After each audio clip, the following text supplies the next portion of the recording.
Navy Warship 121. This is SEPA Navy Station.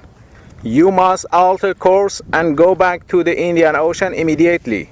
If you don't obey my order, you will be targeted. Out. This is Coalition Warship 121. Engage in transit passage in accordance with international law.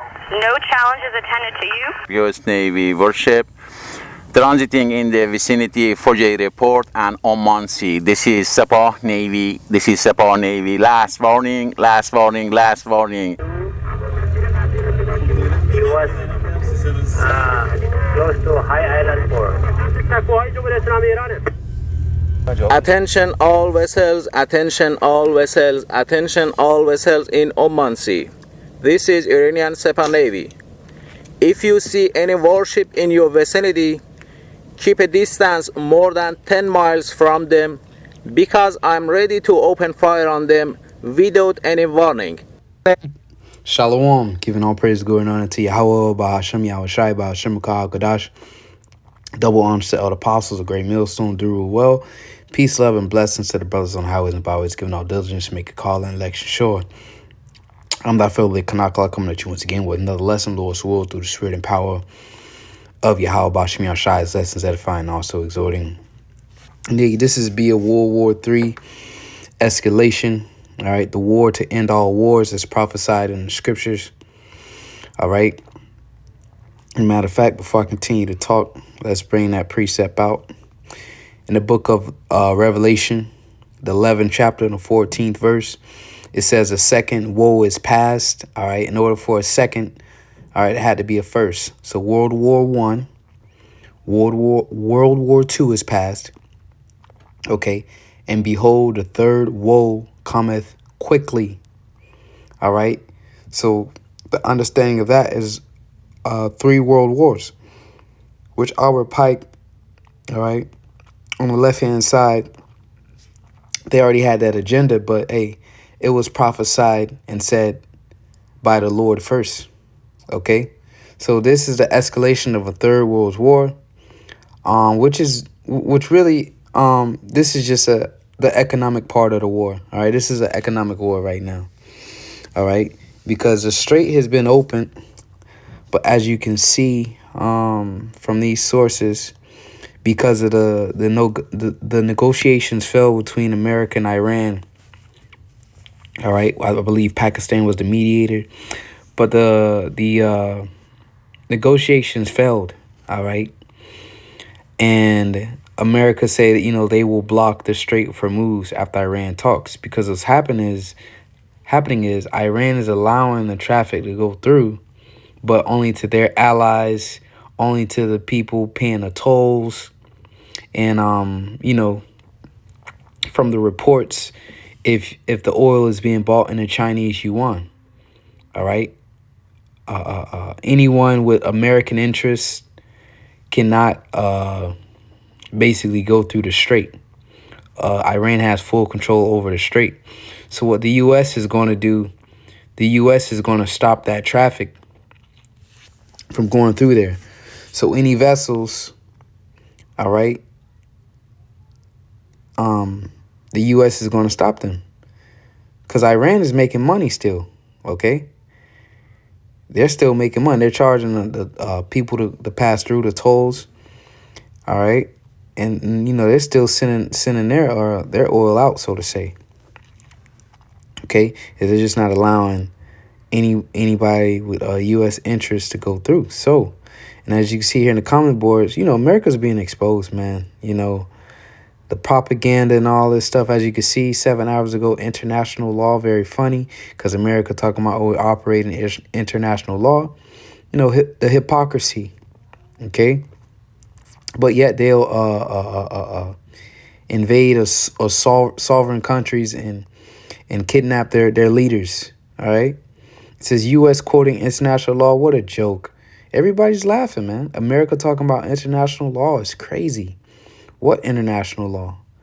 All right. And here it is. Look at this comment. Just imagine if any enemy warship in Miami waters. Exactly. America wouldn't allow Iran warship to be on the coast of Florida. Just wouldn't happen. But here it is. They want to go. I believe he said the Sea of Oman, if I'm not mistaken. All right, and let's play this back one more time. Navy warship 121. This is Sepa Navy. But as you can see, the Iranians, which are identified in the scriptures, Persia, another name is Carmanian. But they're the war is escalating. They're ready to basically down these warships. All right, and they have the weaponry to do so. Okay, to sink one of those ships and put them in the bottom of put it at the bottom of the sea, man. Station. You must alter course and go back to the Indian Ocean immediately. If you don't obey my order, you will be targeted. Out. This is Coalition Warship 121. Engage in transit passage in accordance with international law. No challenge is attended to you. US Navy warship transiting in the vicinity of Fujairah Port and Oman Sea. This is Sepa Navy. This is Sepa Navy. Oman Sea. Oman Sea. Quick.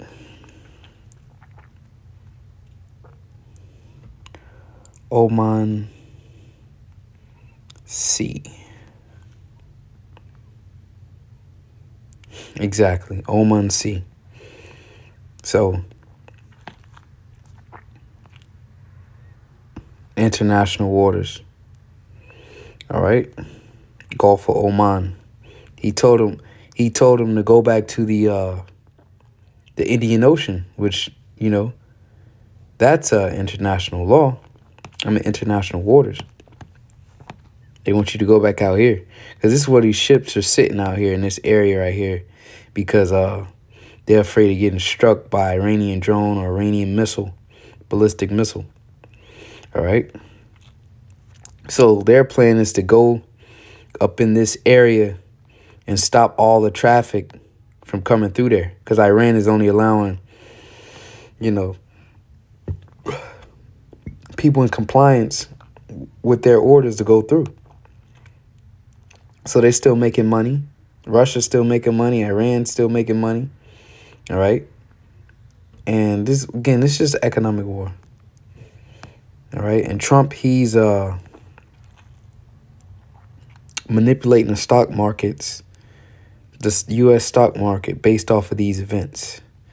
As last week, he calls the ceasefire and the oil tanked. He's just following a cycle. Let's see this real quick. Oil prices.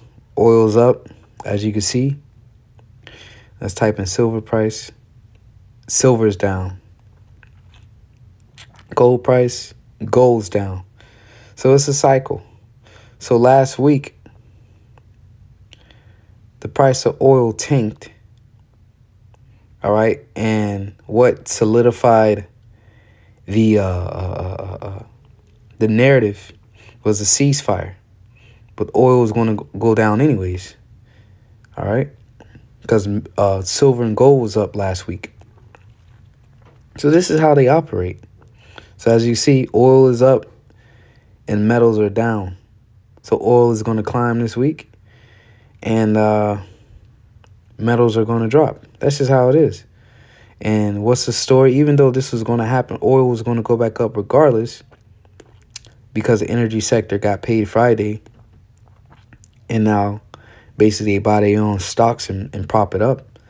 But the narrative of the story now is that all negotiations fell, which they already, you knew that was going to happen. But now they have the story of the justification why the oil is going to skyrocket this week. All right.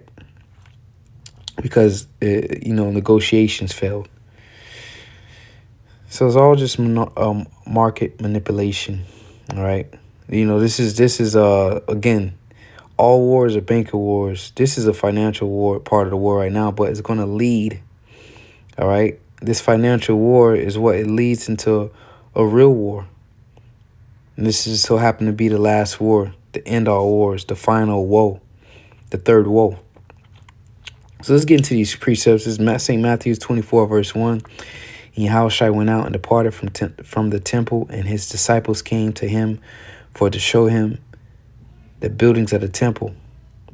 And Yahushua said unto them, See ye now all these things? Verily I say unto you, there shall not be left here one stone upon another that shall not be thrown down. And that happened during the time of 70 AD.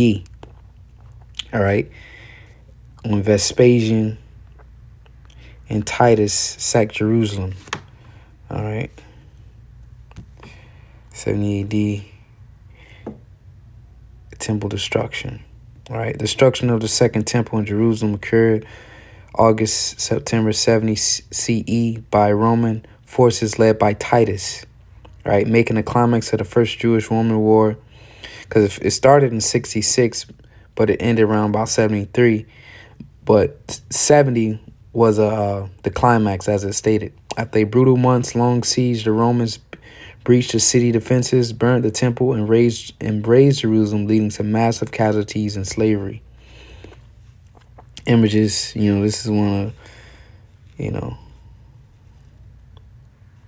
the siege of Jerusalem by the Romans. So let's go back to this. And that happened already, all right? But this passage here, Matthew's the 24th chapter, is twofold. Remember, the word is a spirit, and Yahushua rose, so he's alive, man. So these words are alive, goes to show you.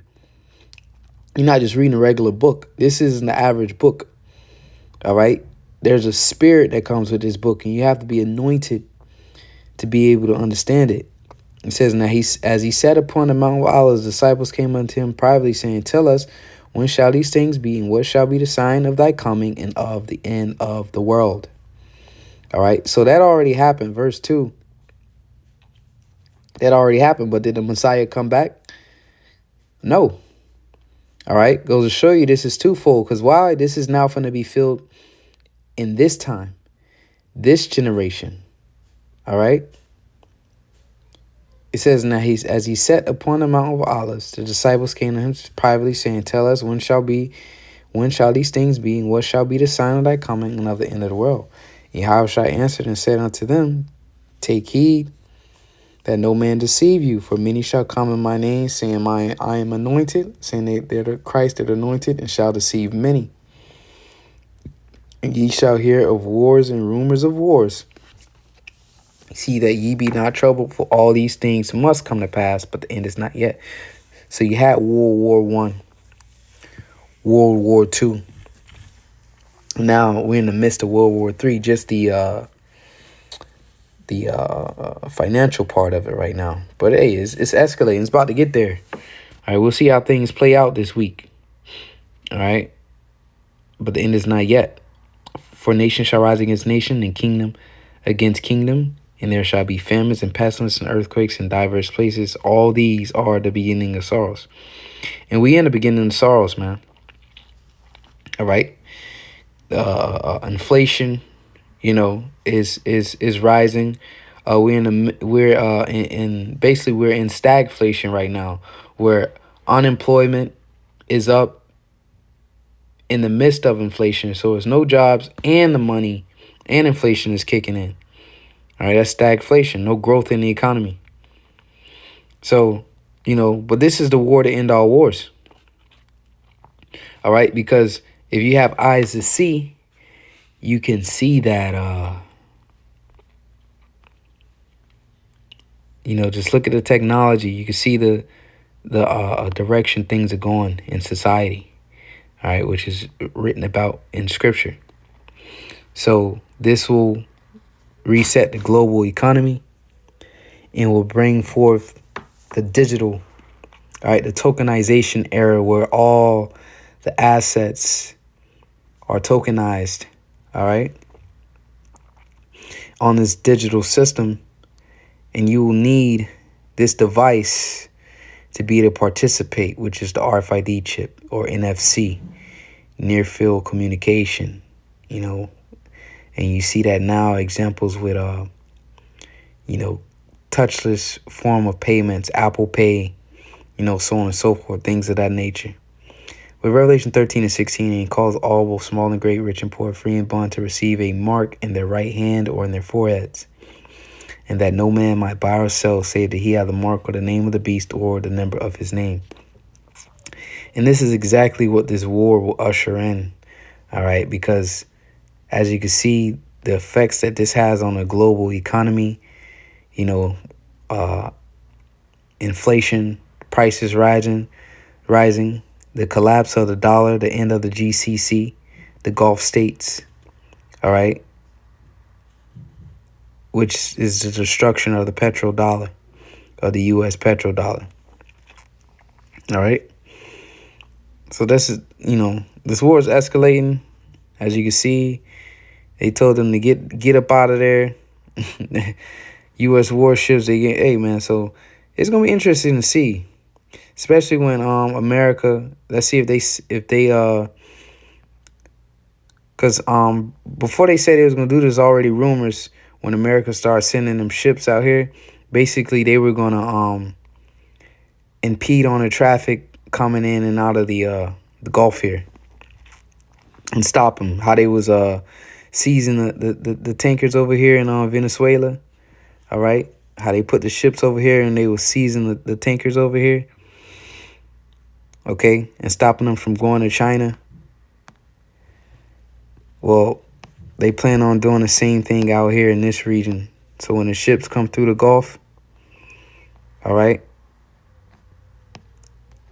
they'll get them out here in international waters and seize the oil, so to say.